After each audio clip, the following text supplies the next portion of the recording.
যাদের pizza do ready করতে অসুবিধা হয় বা পিৎজা নরম হয় না, শক্ত হয়ে যায় বা পিৎজার ডো ভালো হয় না, আজকের রেসিপি তাদের জন্য।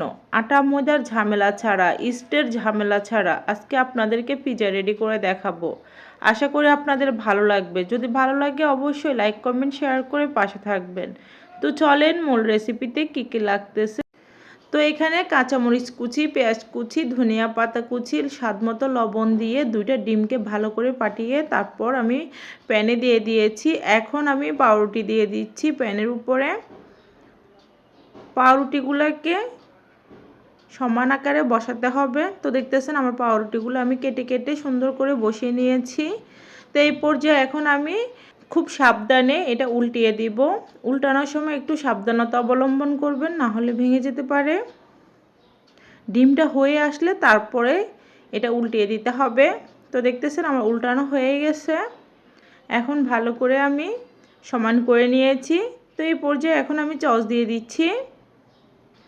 চতুর্দিকে ভালো করে সস দিতে হবে, একদম বেশি করে সস দিতে হবে।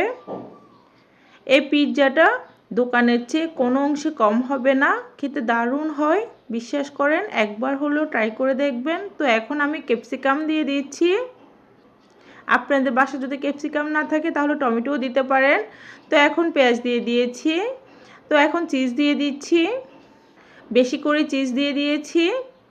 বেশি করে চিজ দিলে পিৎজাটা খেতে খুব ভালো লাগে।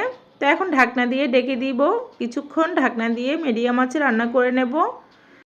তো ফাইনালি আমার পিৎজাটা হয়ে গেছে, চিজগুলো গলে একদম ইয়াম্মি ইয়াম্মি হয়ে গেছে। একদম ঝটপটভাবে এই রেসিপিটা তৈরি করে নেওয়া যায়, যে কোনো সময়ে বাসায় বাচ্চারা বায়না করলে বানিয়ে দেওয়া যায় ঝামেলা ছাড়া। তো কেমন হয়েছে অবশ্যই কমেন্টস করে জানাবেন। তো আজকের মতো এই পর্যন্ত, আল্লাহ হাফেজ।